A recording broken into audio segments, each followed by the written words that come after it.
Welcome back to 310 to Left, brought to you by your New England Ford Dealers and F-Series, America's best-selling truck for 48 years and the official truck of the Boston Red Sox. I'm Alex Speier of the Boston Globe, and with this season at a pause point for the All-Star break, we're going to change gears a bit. While the big league team has been surprising, obviously the 10-game winning streak entering into the break that's vaulted them into a position to secure a playoff spot, it seemed like a good time to step back and take stock of the year-to-date in the minor league system. So it's been a very, very different year for the Red Sox in the minors. For years, their system has been defined by a pretty heavy disparity between the bats and the arms with the team's position players. Guys you may have heard of like Roman Anthony, Marcelo Meyer, Kristen Campbell, Cedon Rafaela, getting the lion's share of attention. And there have been plenty of questions about whether there are arms to match coming through the team's farm system. But this year, there's been something of a fascinating reversal. The most notable performances have been below the major league surface. Below the major league surface have actually been on the mound this year, as opposed to in the batter's box. Even though there have been some players positionally who have taken steps forward. To take stock of that change, we'll connect in a little bit with Ian Cundall of SoxProspects.com, who is always great. But before we do so, we're first going to take more stock of the 21 players who the Red Sox ushered into their system on Sunday and Monday in this year's amateur draft. So we're bringing back for the second straight week Devin Pearson, Red Sox Director of Amateur Scouting, to discuss the players who the Red Sox drafted this year. And welcoming to 310 to Left, Devin Pearson, who's the Red Sox Director of Amateur Scouting, who's in for back-to-back weeks, and then we'll let you disappear for the next year or so. But Devin, it's great to see you. What's it like coming out of the draft? Like, how would you describe what this kind of like 5-day crucible is like when you're meeting, when you're in the room together, you guys have, constantly around each other in a conference room, waiting to figure out which 21 players you're going to be adding into the system? Yeah, first off, great to be back. The last 5 days are certainly stressful and busy and a little bit of sleep, but it's all for kind of the payoff of being excited about our draft class, which we certainly are today. So. Yeah, well, the first round pick right out of the chute, you end up getting Kyson Witherspoon out of Oklahoma, and he was a guy who a lot of drafts suggested was looking like he had a pretty decent chance to go in the top 10. Did you guys have him in the top 10 on your board? Yeah, we did. He's in the top 10. Tell me why. When you imagine what Kyson Witherspoon can be in the big leagues, 6'2" right-hander who spent the last 2 years at Oklahoma after transferring from junior college. He'd been a two-way player both in high school and I think in junior college. I talked to his coach at Oklahoma, who said he came to Oklahoma as a one-pitch pitcher. He leaves as a 5-pitch pitcher. What do you see? And why is Kyson Witherspoon a guy who you guys were just super pumped to see still on the board?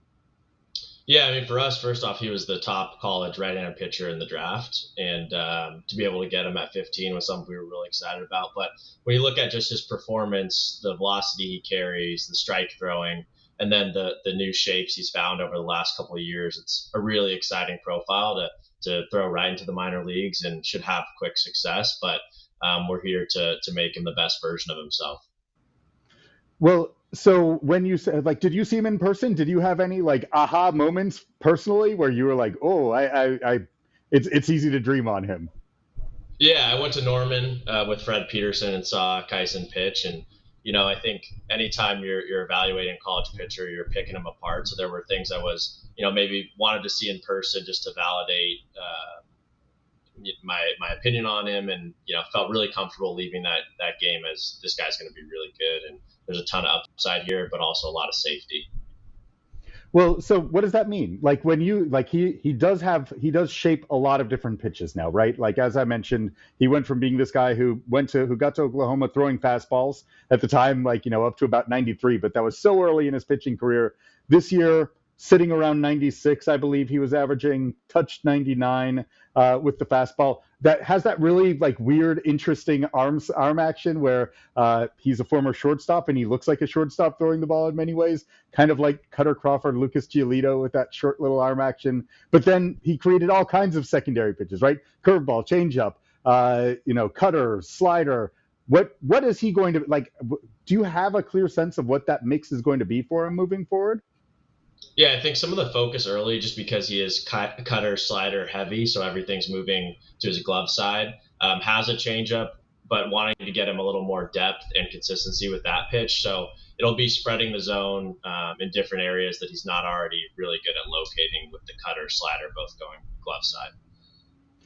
So when you think about like the tweaks that you want to make, how encouraging is it to you that over the course of a relatively short period of time, again, this is someone who's relatively new to being a pitcher as opposed to a two-way player, like how attractive was the fact that he's able to learn how to create pitch shapes very, very quickly? Yeah, I mean, it's really attractive and something that gives us a lot of comfort. I think it also speaks to his aptitude and coachability. Skip and the rest of his staff does a great job at Oklahoma.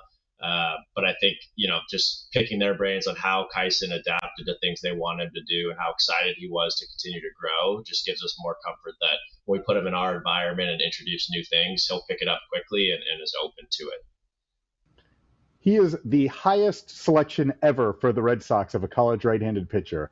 The previous record was held by two guys who both had pretty good major league careers. Roger Clemens and Matt Barnes both went at number 19. Like when you think about, talking to people last year about Payton Tolley, the idea was it would be successful for a second round selection, someone who was taken in Tolley's spot at about 50. If he's a major league starter, that's a win, right? What is a win when you think about what Kyson Witherspoon is when you're taking him that high? Are you thinking like mid-rotation or better? Yeah, I think first, just with the difficulty of the draft, getting these guys to be big leaguers is a win. But I think certainly for Kyson, being in the rotation and throwing, a significant spot, whether it's at the top or in the middle, that is a win for us. And especially with the guys we already have there, being able to add another pitcher that we're confident in should make us pretty sustainable on the pitching side for a long time.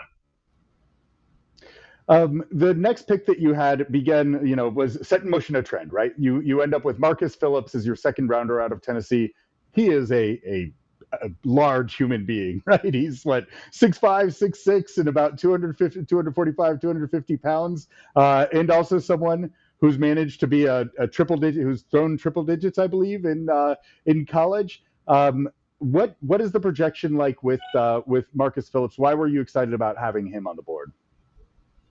Yeah, first off, the athlete and the size, but then additionally, just the way he's able to create contrast east-west from a unique slot, I think just gives a lot of opportunity with Willard and the rest of our pitching group to create shapes that can go in all four quadrants. But I think he's just started his pitching development. He's, to your points earlier, he's been a two-way guy for a long time. He's a freak athlete. There's just a ton of upside there. We were pumped to have him. I think maybe we played our cards a little early because he kept getting mocked to us, but was a guy we had circled for a long time. Yeah, well, so you mentioned in discussing him and a number of the other pitchers that you had, right? Like you identified a few traits that you love in pitchers, and we saw this over and over and over in your draft, right? 15 pitchers taken, every one of them is 6'2" or bigger.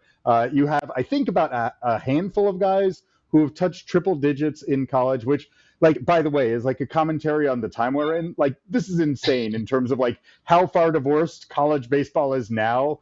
In the amateur pool is now from where it was, let's say, 5 or 10 years ago. You just added 5 guys throwing triple digits. It would have been unfathomable for the Red Sox over the course of the first quarter of 20 years of the century to have had a total of 5 guys throwing triple digits. So you identified big frames, big velo, big stuff.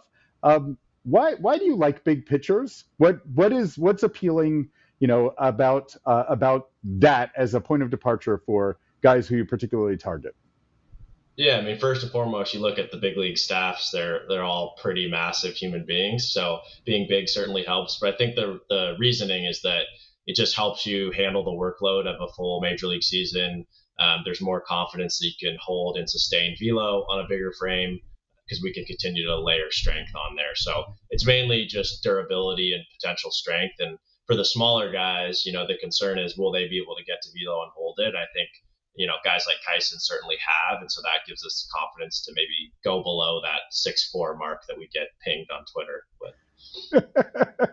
Right, the undersized 6'2" Kyson Witherspoon, right? Right. It is interesting though, right? Because like obviously one of the central things of your pitcher development is you get guys and you put them on velocity programs. That's one of the reasons why Payton Tolley was so interesting last year. He was a guy who sat around 90, 91 in college, and then all of a sudden you get him into the system and he's sitting around 95 and touching 98, 99. When you so I guess you nonetheless ended up drafting, like I said, a bunch of guys with high-end, huge velocity. Where does velocity rank in the pecking order of things that you want to see as a present skill, rather than something that you're like, okay, he throws like 93 now, we'll get him up to 96? Yeah, it all depends on the player profile. So if there was a guy that's maybe throwing 93 with really interesting shapes, and we were confident we could get him to throw 3 miles an hour harder, that's something we're really intrigued by. And then on the opposite side, with all these dudes that throw really hard, it's mainly helping them sustain that and then improving some of their secondary shapes. So we have confidence in our ability to do both. It's just comparing, apples to oranges at different points in the draft of what profiles we want to target. So, like I said, the target profile was big pitchers, and you took 15 of 20, 15 of 21 selections were pitchers. How do you explain your anti-position player bias, and are the Red Sox ever going to make a position player a high pick again? Yeah, it's funny, the roller coaster of we never draft pitchers, now we draft too many pitchers.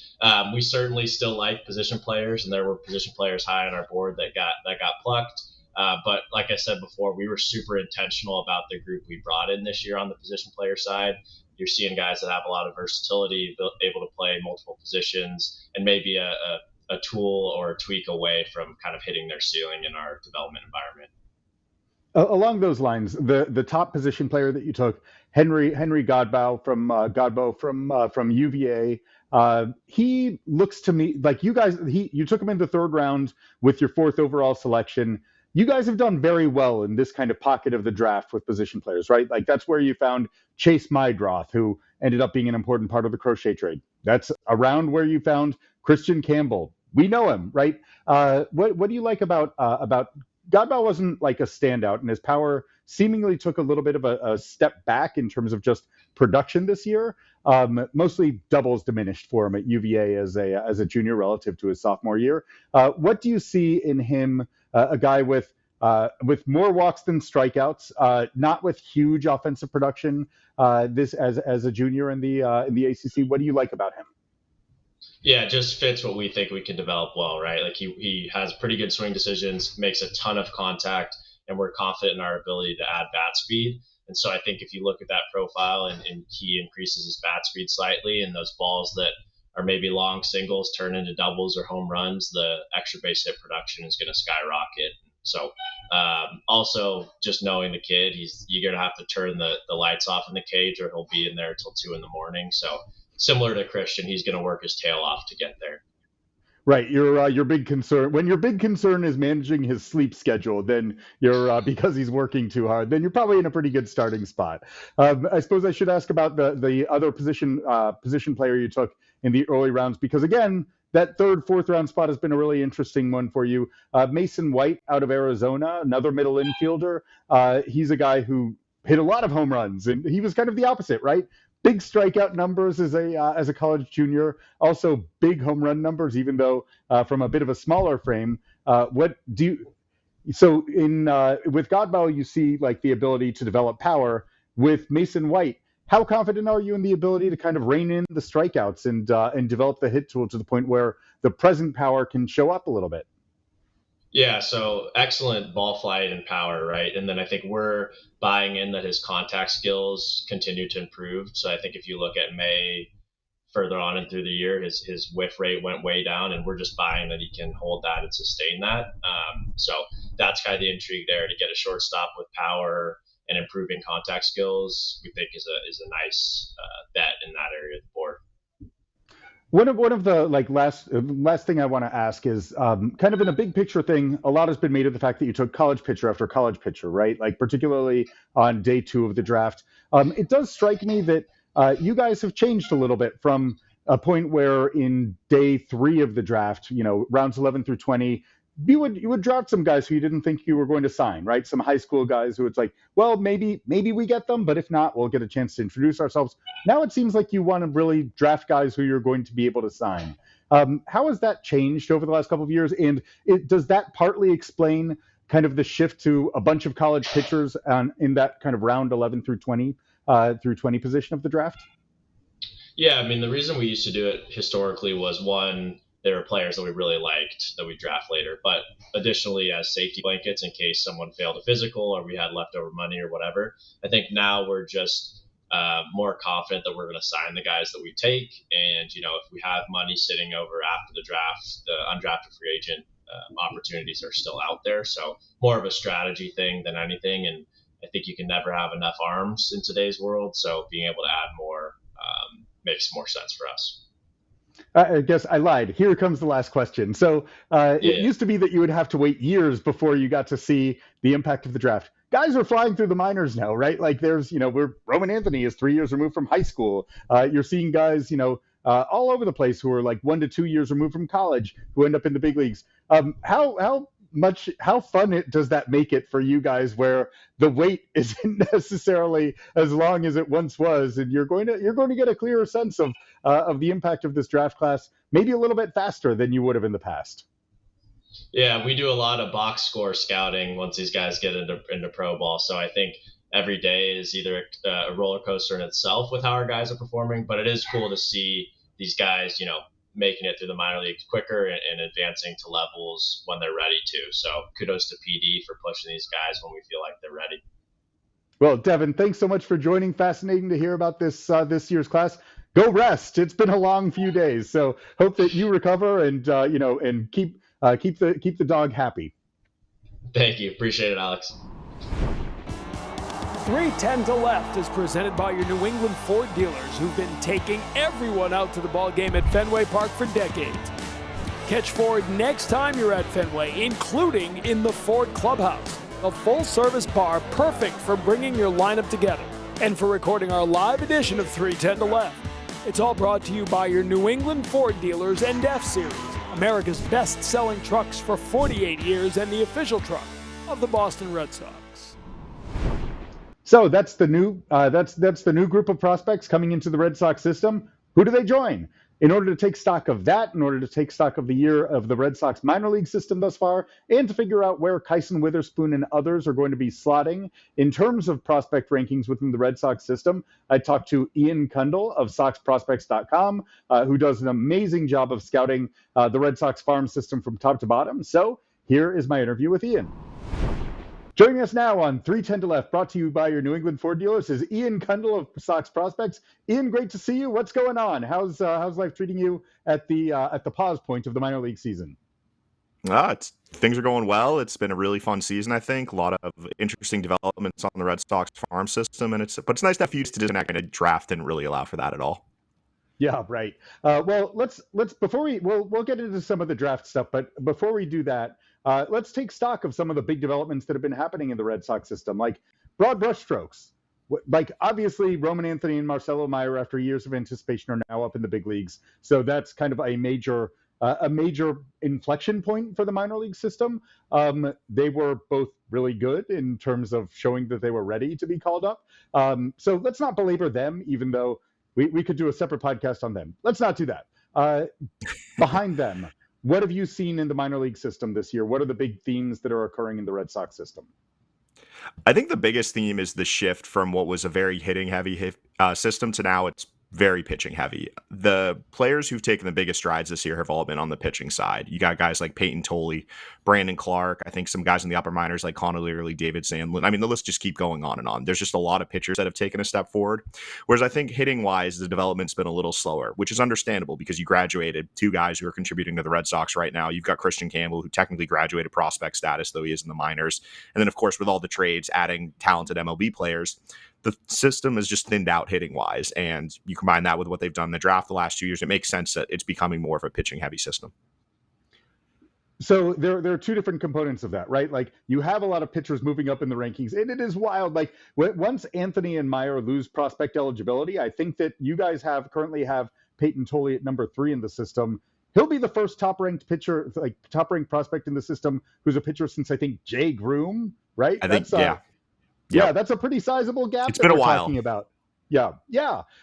So there are two different things that go into that, right? One is really good position players who are now gone. The other thing is, how much of a step forward are you seeing from the pitchers? Do you believe that you're seeing collectively, like, again, we're seeing, like, Payton Tolley was a guy who was outside of the top 10 entering this season.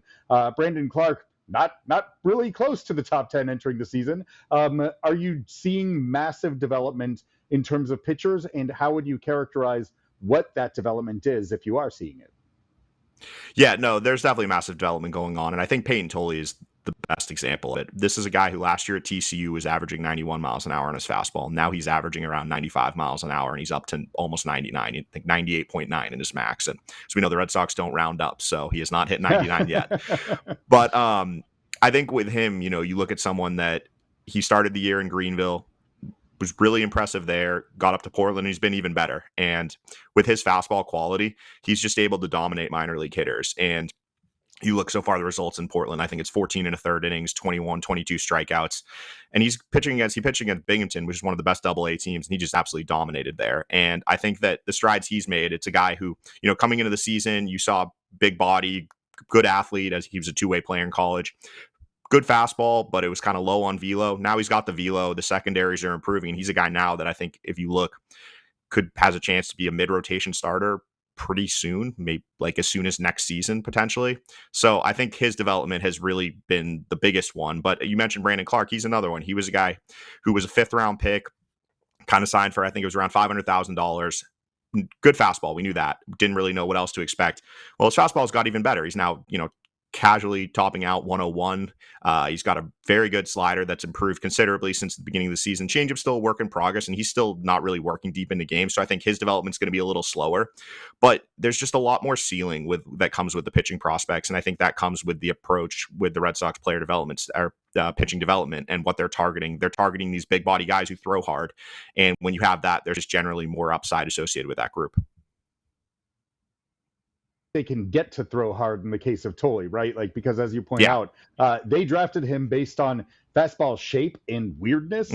I've been told they prefer the term uniqueness or different as opposed to weird. I like weird, but I still like. I'm fascinated by your projection of Tolley as a potential mid-rotation starter or better, because the fastball is special, right? Like, it comes from this. He is a giant, an absolute mountain, an offensive lineman, right, on the mound, who gets this insane extension. He's basically throwing the ball from the bottom of the mound. He's getting 7.5 feet of extension from out in front of the rubber when he's releasing the ball, and it's from a really low slot. So it's this great upshoot fastball with ride, and it kind of like messes with hitters' visual frames of reference, especially at the lower minors, right? Like, getting him out of A ball, they could have started him in AA, right? Like, he was going to just beat hitters in high A senseless with his fastball. What do you see in terms of the rest of the repertoire? How confident are you that there is a starter's mix there, as opposed to a great fastball that if you pair it with a really with a couple of secondaries, he's a starter? Well, I think that the first thing is, I think the fastball is that good. I think it's an outlier fastball in the sense that you combine that extension with now he's throwing, sitting in the mid 90s and touching the high 90s. It plays above that. And you've seen there are starters in the major leagues, there's guys in the All-Star game like Brian Wu who have gotten to the All-Star game throwing 75, 80% fastballs. And I don't think Tolley would have to go to that extent, but I think the fastball is that good that it gives him a pretty high floor and a good chance to even be a back end guy just with the fastball. But I think the slider is the biggest thing. That's the pitch that's taken a major step forward. I thought in his last start in AA, it was really good.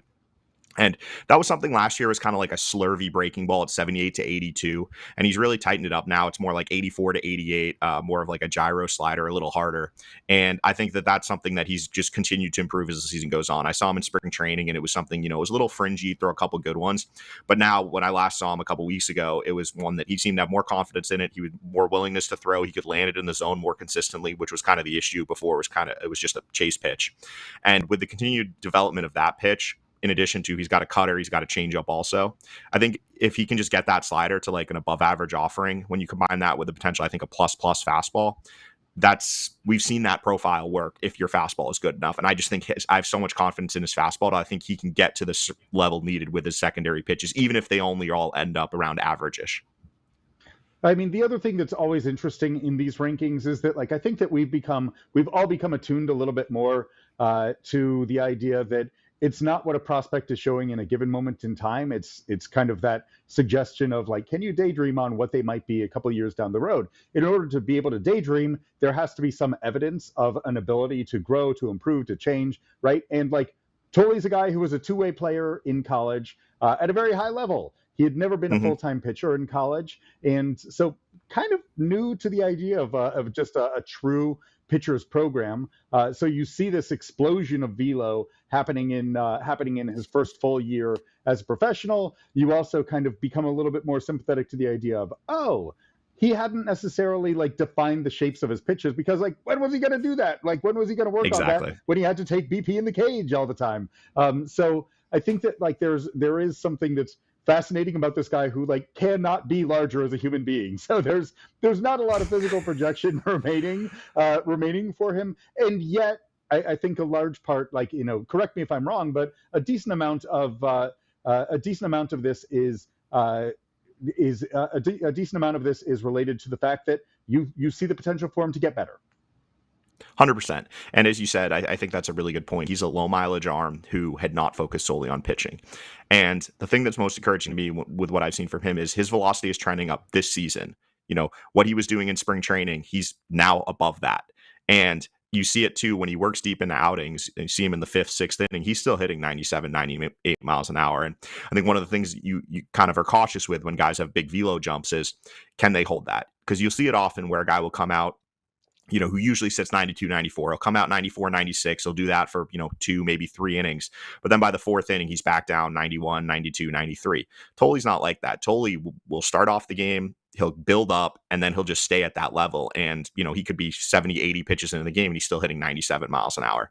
And when you see that consistent development and how it's just improving start after start as he becomes more comfortable on the mound, I think there's just, it's hard to put a cap on that ceiling, because as what you said, like, it's such a big body, such a unique delivery in terms of his extension and the deception that comes from the crossfire action in it, the size. There's just so many unique elements with him as a pitcher that I just find him so fascinating to watch. At this point, and it's pretty interesting to see that you guys currently have him ahead of Franklin Arias, right? Like, that's a guy who's gotten like, in some publications at various times, he's been a top 10 prospect in the game. That seems aggressive to me, based on the fact that you don't have explosive tools from him in any particular respect, but he's a really good, really well-rounded player who looks like he has a pretty good shot at being an everyday major league player, right? Why do you have Tolley right now ahead of Franklin Arias? I think with Tolley, I just think there's a little more ceiling there. We've seen the value of potential major league starting pitchers. Look at what's happening with the Red Sox right now. They're on a great run, and it coincides with their starting pitching. Guys like Lucas Giolito, Brian Bayo taking major steps forward. And if you can get a guy who I think could be a number 3 starter, I just think there's a lot of value with that, especially with the proximity that Payton Tolley brings. As I said earlier, I think he's got a chance to be in the big leagues next year. Franklin Arias has had a really good year. He's made some pretty nice strides, especially I think defensively he's looked really good. I think at the plate, I'm just worried that there's a ceiling cap there. His zone contact rate and contact ability is high end, like top of the scale, but I just worry how much impact there is. It's an aggressive approach, and swings more designed to line drives and just kind of singles and doubles, and I think over the fence power. And I just wonder if that kind of caps the upside there, even if he is able to stay at short. A guy who's like plus hit, below average power, I'm probably taking, even if he's a above average shortstop, I still think that the value Payton Tolley could provide and the potential upside there is greater, and that's why we have him ahead. Yeah, it's although with Arias, it gets to a really interesting question again of how much development room is there, right? Like, because he's just 19 and he's already in high A. He's been holding his own, although his season has been a little bit more up and down. He got promoted from Salem to high A, Greenville, relatively early in the season, and absolutely dominated for about a month. And then the league is seemingly adjusted. Or maybe he's worn down because he's not as big and physical as some other guys. So, like, it's hard. A full minor league season is hard for teenagers to withstand physically, which is one of the reasons why seeing something like Roman Anthony rocketing through the system without ever skipping the beat and seemingly getting stronger as the season would progress is like, dude, you're not supposed to do that. But I I digress. I said I wasn't going to talk about Roman Anthony, and here we are. So let's pass on that. I guess in terms of guys who have absolutely exploded in the rankings this season, like Tolley, as I mentioned, both Tolley and Clark were Tolley I had maybe in the low teens when I went through the rankings exercise for Baseball America. Brandon Clark, I think I probably had around 31, just outside of the top 30, maybe even slightly lower than that. Had him definitely top 40, but I don't think, I'm quite sure not top 30. Who are the other guys who have really just shot up in the rankings this season for you? Well, I think it's harder because each jump is different. Like a guy like Justin Garcia, I would consider him as having shot up the rankings because he was a guy who we coming into the season had in, I think, 14th, and he's jumped up into the top 5-6 now. And I think that jump is more difficult than someone who starts at like 50 and then jumps down to 30 or 20. And so I think Garcia is the next guy. Never played professional baseball, right? In the case of Clark and Tolley, we had never seen them. They locked them away in Fort Myers, and we're waiting to see what comes out of the lab, which is a really weird way to approach life, but whatever. I'm sorry. I digress. Yeah, please hit me with more Garcia. Well, no, it's right though. It makes it hard to rank those guys because you're basically just going off what you saw in college, but that when they get on a mound, they're going to be completely different pitchers. So it does make it tough. But I think what Garcia has done this year is really impressive because this is a guy that last year he wasn't even a starter. He started the season as the fourth outfielder. I think you had a great quote on that from, I want to say it was from Brian Abraham.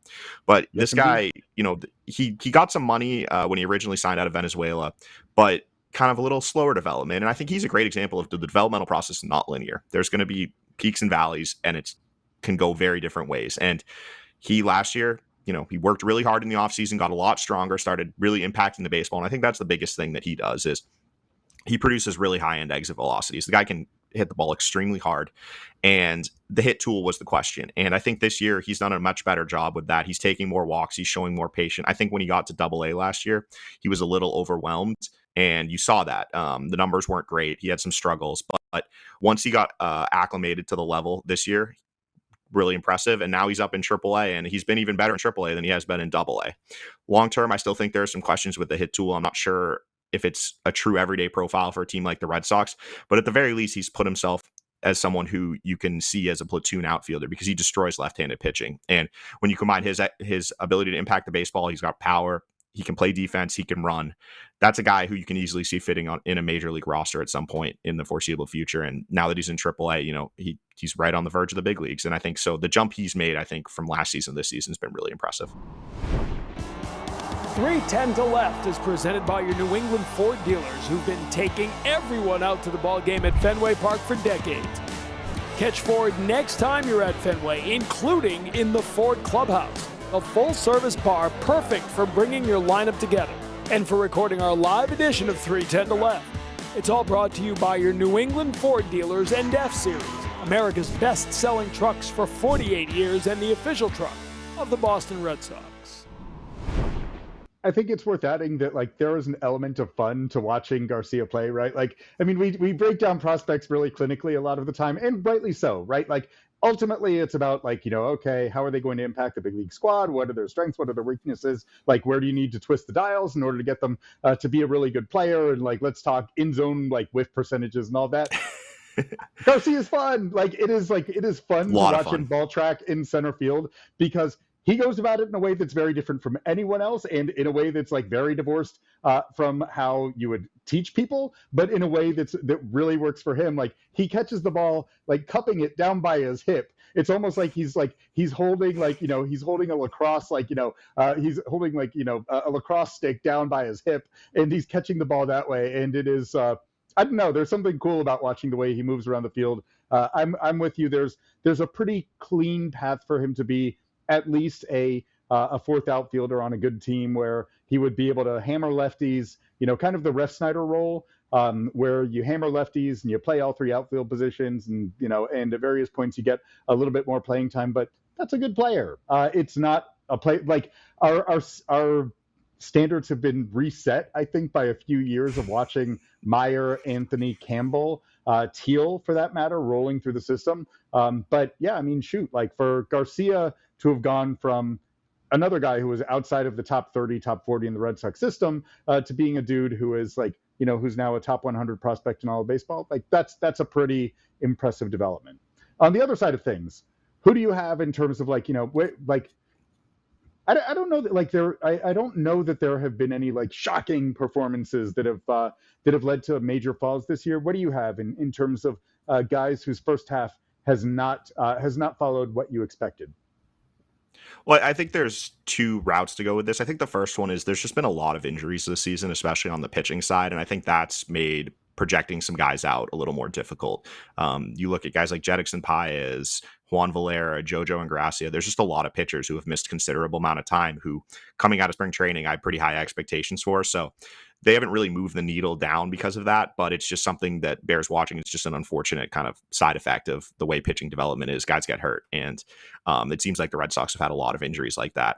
I would say in terms of guys whose performance has been a little, they've struggled a little bit, I think looking at someone like Yoel Cespedes would probably be the first one that really stands out. He was someone who pretty high expectations after what we saw last season. He just has explosive bat speed. It's really unique. You don't see a lot of 18-year-olds with that type of bat speed. And he hit really well last year. His season ended early, unfortunately, because of a hamate injury. And coming into the season, I thought he was a guy that could take a pretty big step forward as he made his full season debut. But he's just had some trouble adjusting to the level. And that was always the risk with him is, with 18-year-olds, you don't really know how they're going to handle the approach. His approach at the plate is going to translate to full season ball. And he's a pretty free swinger. He makes, when he makes contact, he can still really impact the baseball, but just the contact ability has not been there. And he's still a guy that I like, but I just think that it might be a little bit of a slower development because he's got to continue to adjust his swing and find more consistent contact approach. So we should now kind of take a step and account for what just happened, which is the draft, right? The Red Sox farm system is now materially different than it was last week because they just added 21 players to it, starting with Kyson Witherspoon, who is a really interesting pitcher. Again, another two-way guy, and in his early amateur career until relatively recently. I talked to someone who had been with him at Oklahoma who said, yeah, he was a one-pitch pitcher until he got to campus at Oklahoma. He had really good arm speed and just kind of a natural ability to move well on the mound once he stopped being well. Actually, in junior college, he was still doing some hitting, I think. But yeah, focused on the mound, got to 93-ish while he was in junior college. And then the velocity took off. The arsenal was reshaped a lot. Where would you have Kyson Witherspoon? And again, it's kind of getting to this question of you won't see him on a professional mound for a long time until after he emerges from the lab. So what you see in college is not necessarily what you're going to see from him in pro ball. But what do you have? Where would you have Kyson Witherspoon in the current class of Red Sox prospects? I think he fits right near the top. This is a guy that I think the Red Sox are very fortunate to be able to land at 15, and it seems like it just happens to work out like this every year, where someone falls to them, and they're able to grab them at that spot. And I think that was the case with Witherspoon. He fell to 15 when he was projected by a lot of people to go in the top 10. And I think that he's a really good athlete. You got 4, maybe even 5 pitches. So when you have that wide range of an arsenal, you've got a big fastball up into the high 90s. And as you said, he's a great athlete. That's a guy that belongs near the top. I think he's right in there with the Payton Tolley, Franklin Arias, Justinson Garcia, Luis Perales, that top, 5-6 guys in the system. Do you think that, do you view him as a higher probability starter than Tolley already? I mean, it's hard to say because I've never seen him, so I'm kind of like hesitant to really. But I think that there's a wider arsenal for sure. This is a guy that, looking at talking to some scouts and looking at some of the pitch data, you can dream on multiple above average pitches secondary wise. And I think with Tolley, the hope is the fastball is that much of an outlier pitch, and one of the secondaries gets to above average, that you can make that work, as we've seen with guys with that good a fastball. So I think there's definitely a chance Witherspoon has a higher probability to be a starter. But I think it's the bird in hand situation here, where we're not going to see Witherspoon on a mound this season. So until we kind of have a better idea of how he's adjusting the pro ball and what he looks like after a winter in the Red Sox pitching lab, it's kind of hard to compare him to someone who's already dominating in Double-A. Yeah, and in fairness, like the Red Sox would be absolutely thrilled if his first professional season in 2026 looks anything like Payton Tolley's has thus far this year. Exactly. Other draft patterns that you see, right? Like obviously there's a huge willingness. You had written a fantastic, really important article a couple of years ago looking at how little the Red Sox had invested of their amateur resources into pitching. And I think that was going to change one way or the other. I think the Red Sox had been open to the idea of at the top of the draft considering pitchers, right? Like they were in conversations with Jack Leiter back in the 2021 draft, but he was plucked early. Marcelo Meyer was unexpectedly on the board at number 4. Boom, boom, there you go. There had been other guys who they had thought about with first round picks in the past, but you are what you are, and the Red Sox hadn't spent a lot of draft capital, had spent less draft capital on pitchers than just about any team in baseball. That is no longer the case. What do you see in terms of patterns of how the Red Sox are now using the draft in order to bring in pitching talent? Yeah, it's really interesting. And they've gone from one end of the spectrum, which was hitting heavy, especially with the high school demographic, to now they're basically just all college pitchers. And I was looking at some of the numbers last night, and you look there, this is the percentage of pitchers they drafted starting in 2021, which was Chaim Bloom's draft, and then ending in 2025. So 2021, 40% pitchers, 60% hitters. 2022, 62% pitchers, 38% hitters. 2023, 55% pitchers, 45% hitters. And that's the last Chaim Bloom draft. Then we've got the first Craig Breslow draft, 70% pitchers, 30% hitters. Second one this year, 71% pitchers, 29% hitters. So you can see there's a huge emphasis going on pitchers, but it's not just pitchers in general. It's certain types of pitchers. It's number one, college arms, and number two, it's big college arms. I looked at the height of the pitchers they've drafted in the last 5 years, and it went from 63% in 2021, taller than 6'2", 6'2" or taller, I should say, 54% in 2022, 50% in 2023. Then the last 2 years, 93% of their pitchers last year drafted were 6'2" or taller. The only one who wasn't was Conrad Kaysen, who's a two-way player. And then this year, every single pitcher they took was 6'2" or taller. And I think it was Devin Pearson last night said that we like big-bodied guys who throws hard. And that is pretty much what they take. You know, you're looking for right-handed pitchers who throw really hard, or you're looking for projectable lefties with good secondary stuff and good shape. And I think it's kind of a rudimentary way to look at it. But if you look at pretty much every pitcher they took last night, they fit in that mold. If they're a righty, they throw hard. If they're a lefty, you know, maybe it's a little less velocity, but there's more pitchability, better secondary stuff, and some projection in the frame. And so far, the results from last year's class are really good. So I'm excited to see what happens with this new crop that they've just added yesterday or this past weekend. I do wonder whether or not some of the shift that we're seeing is also like kind of reflecting the economics of sports, right? Like because NIL money is now a thing. And so being able to draft high schoolers a little bit further down in the draft who are being offered six figures to show up on campus is a little bit of a different undertaking than it was to be like, we're the Boston Red Sox and and this is your opportunity to make money right now. Well, those dudes now have an opportunity to make money right now. And the Red Sox have also seemingly put an emphasis on actually being able to sign the players they draft, right? And so like taking that day two, like what used to be day three, now it's day two because the draft has been compressed into that 2-day window. Taking that day two guy who's like, we would love to get to know you, and even if you don't sign, we'll find this to be a valuable exercise. That doesn't seem to be as much a thing for the Red Sox anymore. They actually want to sign the guys who they draft, which means you're probably going to college, like, going into the college pool. And and that you are looking for guys who where you're not going to be, you don't have that much ability to entice them away from other ventures in life.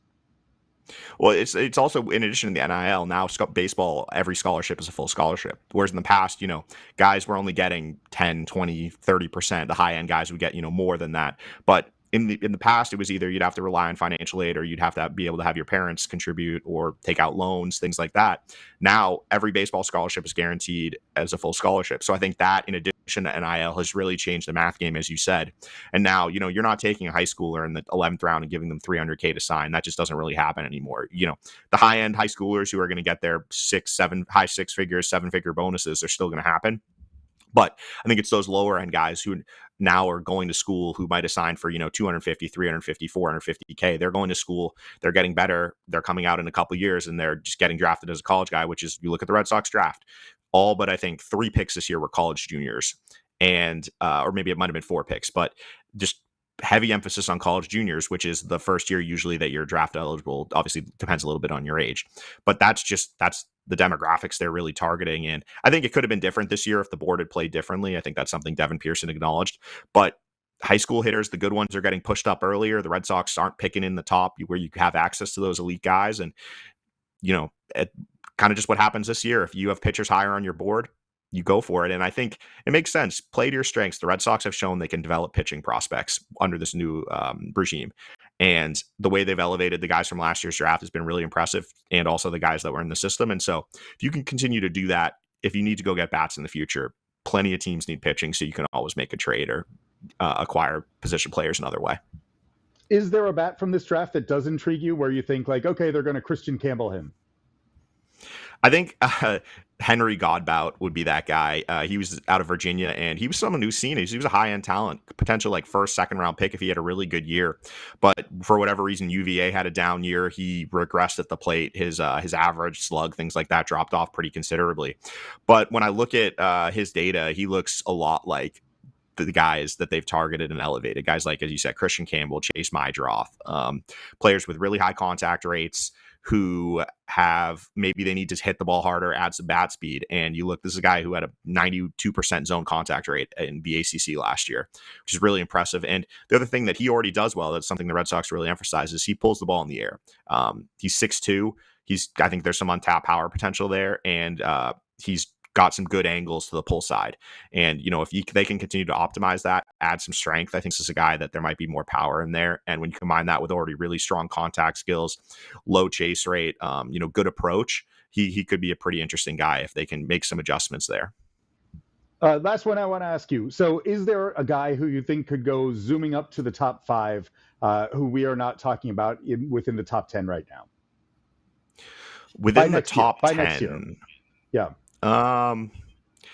Well, I guess Brandon Clark would be that person, but I think a lot of places already have him in the top 5. I'm just a little more cautious with him because I want to see him go 5 innings. This is a guy who's still throwing 2 to 3 innings per outing, and I'm just not convinced he's a starter yet. So if he can show me that he's a definite starter, he would be in the top 5 already.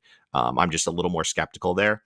I think moving a little down, and this is just outside the top 10, but I guess he still is inside the top 10. If Juan Valera can come back healthy, I think he's got a really good chance to push into the top 5 eventually. This guy is 18, already throwing 100 miles an hour and showing some feel for secondaries. He's been injured for a couple months now, unfortunately. But if he can come back healthy and show the kind of stuff he was earlier in the camp with his size and the trajectory he was on and the strike throwing ability, like he was holding his own in Greenville and missing a ton of bats and not walking guys. And I know he was getting hit around a little bit, but I trust the talent, and I think that there's a chance that he's someone could push into the pretty high tier if he can come back healthy. Is there someone like maybe one of the DSL kids who you think could fly up? Yeah, I think that there's 2 lower. If we're going outside the top 10, there's 2 names I'm watching keep my eye on. The first one is Dorian Soto. He was their biggest international signing last year. I think he got $1.5 million. He got out already in the low minors, in the DSL, and putting up really impressive numbers. Been one of the best hitters there in the league. So I think he's got a chance if there's a big time up arrow there, especially if he comes stateside and adjusts pretty quickly. And then another name that I'm keeping an eye on, getting some really good internal feedback on is external feedback is Yohiker Fajardo. He's a right-handed pitcher they acquired in a trade, nondescript trade with the White Sox for Cam Boozer, who they DFA'd. And he's come out and taken a major step forward this year. He's now up to 97 miles an hour, sitting in the mid-90s with 2 secondary pitches that he has pretty good feel for. He's got his slider and a kick changeup. Depending on the scout you talk to, some like the changeup more, some like the slider more. But I've had scouts put above average on both of the pitches. Not the same scout, but different scouts have put on each. And so if you've got a guy with a fastball up to 97, he's got a 4-seam and a 2-seam, and then potentially a couple of secondary pitches that could be average, maybe a tick above. That's pretty interesting from an 18-year-old. So he's someone I'm definitely keeping my eye on, and has a pretty big up arrow from talking to scouts and getting feedback from guys who've seen him in the FCL and in Salem.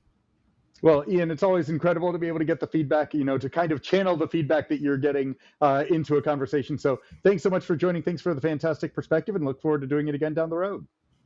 Thanks for having me, Alex. Always fun. So that was Ian Cundall of SoxProspects.com to take stock of the state of the Red Sox farm system. Thanks to both Ian and to Red Sox Director of Amateur Scouting, Devin Pearson, for joining 310 to Left, presented by your New England Ford dealers. Really appreciate everyone tuning in. Hope that you enjoy the remainder of the All-Star break and look forward to the start of baseball in the second half. We'll be getting back at it. Tom, Karen, and I will both be around next week as we start to take stock of this very interesting lead up to the trade deadline. Talk to you then.